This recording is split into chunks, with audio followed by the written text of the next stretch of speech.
Diego Garcia dans l'océan Indien, bombardé. Cette base américaine est pourtant éloignée des côtes iraniennes de plus de 4000 km. N'est-ce pas là un message fort envers le Nord global? Par la suite, dans la même journée, le site nucléaire de Dimona en Israël est touché. L'Iran ne se fixe plus de limites pour asseoir sa suprématie dans cette guerre d'agression qu'il subit depuis plus de 3 semaines.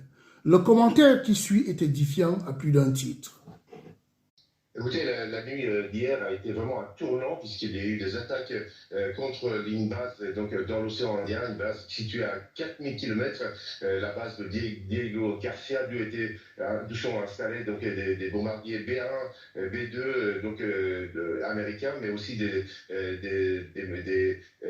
avions donc, britanniques. Et aussi, après, ensuite, quelques heures plus tard, des frappes directes sur cette région de Dimona.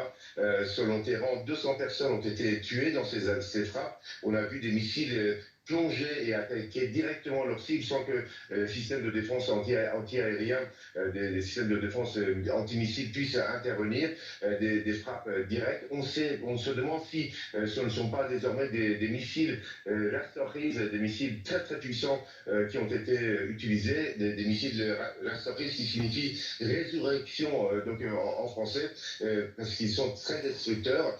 Donc une partie, selon Téhéran, une partie des installations nucléaires israéliennes ont été visées, pas la centrale même, mais une partie des installations de recherche nucléaire ont été visées dans cette frappe, un véritable tournant. Il y a eu en même temps des frappes contre des installations militaires, mais aussi énergétiques en Arabie Saoudite, contre la base américaine de Victoria à Bagdad, contre les bases américaines au Koweït et à Bahreïn. Donc l'Iran a désormais considère que a désormais à la haute main dans ce conflit et impose et évoque même les conditions pour la fin du conflit, notamment la fermeture totale de toutes les bases américaines dans la région et également donc une riposte si jamais les États-Unis attaquent des centrales électriques, comme cela a été évoqué par le président Trump.